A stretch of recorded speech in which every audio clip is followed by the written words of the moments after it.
Good day, everyone. Welcome back to the channel. In today's episode of our Azure Data Explorer cluster series, we are going hands-on with a powerful real-world scenario, ingesting a JSON file directly from an Azure Storage account into the Azure Data Explorer database.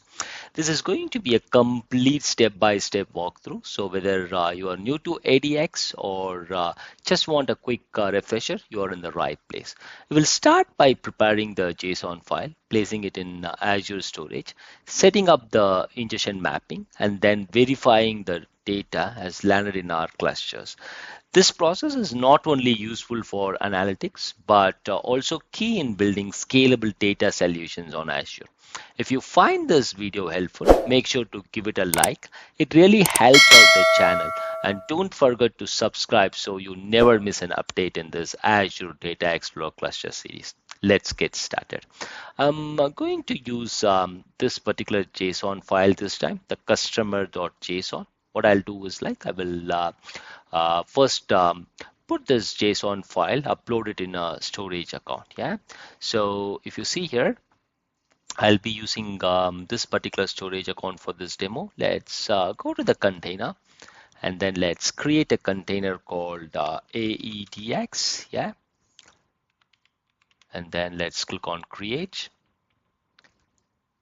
We have the container created. Let's click on that. And then what we'll do is let's upload the file that we discussed before. Yeah, the customer.json. Let's upload it. It's close to 4 MB. Yeah, the file is uploaded. Now what we need to do is we need to do the data ingestion, but what we need to make sure is we need to make sure this particular Azure Data Explorer cluster has access to this particular storage account. So for that, what we'll do is let's go to this particular storage account. Yeah, and then click on access control IAM. Yeah, let's click on add role assignment. Let's search for Azure Storage Blob contributor.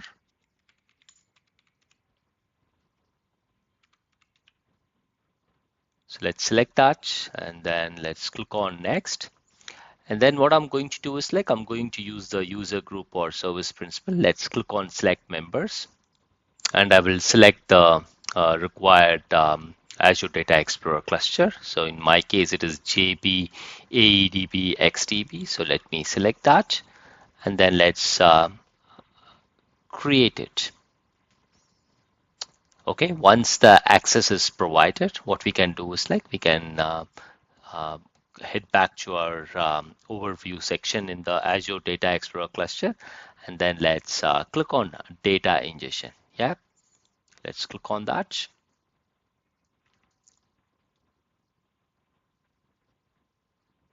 Okay, so this time I'm going to use Azure Storage. I'm going to name the table as customer. Yeah, so we have it here. So what I'm going to do, I'm going to use the option add URI.